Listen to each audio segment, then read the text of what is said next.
सबको जय मसीह की। आज मैं आपको एक ऐसी सच्ची और प्रेरणादायक कहानी सुनाने जा रहा हूं जो आपको बताएगी कि अगर आप परमेश्वर पर भरोसा करते हैं तो गड्ढा भी आपको सिंहासन तक पहुंचा सकता है। क्योंकि जो परमेश्वर पर भरोसा करता है उसका अंत वैसा नहीं होता जैसा दुनिया सोचती है। चलो अब शुरुआत करते हैं उस कहानी को जो सबूत है कि जब परमेश्वर साथ हो तो नामुमकिन भी मुमकिन हो जाता है।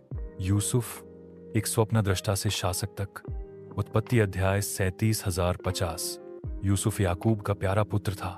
वह परमेश्वर से सपने पाता था, सपने जो परमेश्वर उसको भविष्य में दिखाते थे। उसने एक दिन अपने भाइयों से कहा, मैंने सपना देखा कि तुम सब मेरे आगे झुके हुए हो। भाइयों को जलन हुई।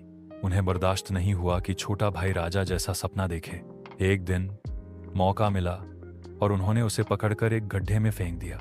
फिर 20 चांदी के सिक्कों में उसे इस्माइलियों को बेच दिया। यूसुफ को मिस्र ले जाया गया। वहां वह पोतीपर नामक अधिकारी के घर में दास बना। पर यूसुफ सच्चा और विश्वास योग्य रहा और परमेश्वर उसके साथ था। लेकिन पोतीपर की पत्नी ने उस पर व्यभिचार का झूठा आरोप लगाया और उसे जेल में डाल दिया। फिर भी जेल में भी वह विश्वास से खड़ा रहा। वहां भी उसने सपनों का अर्थ बताना जारी रखा। एक दिन फिरौन मिस्र का राजा को सपना आया जिसे कोई नहीं समझ सका। यूसुफ को बुलाया गया। उसने कहा, इसका अर्थ मैं नहीं, परमेश्वर बता सकता है। फिर यूसुफ ने सपना बताया जो राजा को आया था और उसकी व्याख्या दी। यूसुफ ने बताया, 7 वर्ष भरपूर अन्न के होंगे और 7 वर्ष अकाल के। राजा फिरौन इतना प्रभावित हुआ कि बोला, क्या ऐसा कोई व्यक्ति है जिसमें परमेश्वर का आत्मा हो? फिर एक एक करके यूसुफ ने सभी सपनों का मतलब बताया। यूसुफ को मिस्र का प्रधानमंत्री बना दिया गया और अंत में वही भाई जो उसे गड्ढे में फेंक चुके थे उसके आगे झुके और यूसुफ ने उन्हें माफ कर दिया और कहा, तुमने मेरे साथ बुरा करने का विचार किया पर परमेश्वर ने इसे भलाई में बदल दिया। उत्पत्ति 50 से 20। प्रियो, 5 बातें जो हमें यूसुफ की कहानी से सीखने को मिलती हैं।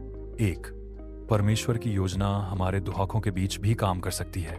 2, लोग गिरा सकते हैं पर परमेश्वर उठा सकते हैं। 3, झूठे आरोप और कठिन समय आपका भाग्य तय नहीं करते, आपका विश्वास करता है। 4, माफ करना ताकत है। यूसुफ ने अपने दुश्मन भाइयों को माफ किया।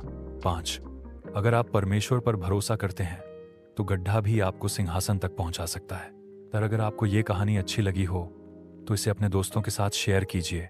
कमेंट में लिखिए, मैं भी यूसुफ की तरह परमेश्वर पर विश्वास रखूंगा। और याद रखिए, जो परमेश्वर से प्रेम रखते हैं उनके लिए सब कुछ मिलकर भलाई ही करता है। रोमियो 8:28।